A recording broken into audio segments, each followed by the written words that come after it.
And you were saying something about Dr. Gumbiner when we were walking in about his take on the morality of healthcare. Well, I'm very disappointed that Dr. Gumbiner passed away a year ago this year. Yes. Because this would have been his time. And I feel very sad. Dr. Gumbiner was a visionary, and he believed his last book. If I could give something to Obama, if I had Obama in front of me, and I had his undivided attention, I would give him Dr. Gumbiner's last book, How to Cure Our Sick Health System, because it is the most impressive thing that I have ever come across in terms of how to solve our health issues. Dr. Gumbiner believed that the current system that we have was immoral. And he believed it was immoral because it is a system that makes money when people are sick. And the sicker they get, the more money they make. Right. And so the current debate over who should pay for the system, whether it should be the government or the private sector or the insurers, in Dr. Gumbiner's opinion was a false debate. Mm-hmm. Because what needed to change was what he called the profit motive of the medical system. To do it more like, say, the Chinese do it. You know, this idea that you align the interests of the patient with the interests of the system. Right. In other words, to create a system that makes money when people are healthy, right, not when people are sick.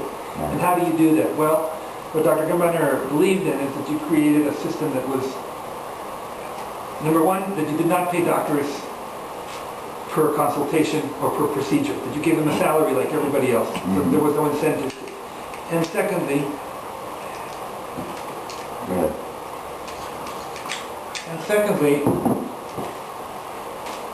I'm drinking your wine.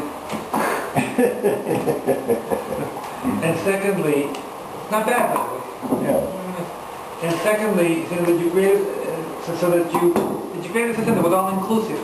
So that, for instance, this system, doctors were in charge of all of your health, and you paid them a fixed fee each month, and they were responsible for everything they had to do with you. Mm-hmm. And this way, you stimulate preventive medicine. Right. Because if they had to do a surgery, it cost them. Right. You see? And that's the way it is in some other countries. In some other countries, and but in this last book, he does a marvelous description based on experience, practical, how to do it. How do you create a system that is more efficient, more humane? You give me a copy of Dr. Gumbiner's book. I've got Obama's address. Well, there you go. Let's see, and this museum in many ways is the product of that same idea. Now, how does that translate into the Latin American art? Yeah, well, that's the same principle that animated this idea of medicine as a source of humanism, mm-hmm, and as a way of healing people. Mm-hmm. Dr. Gumbiner believed that art helped people heal,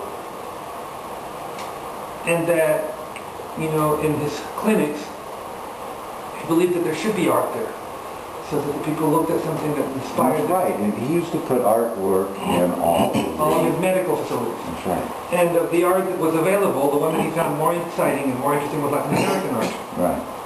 The one that, in his view, had more color, more energy, was more available.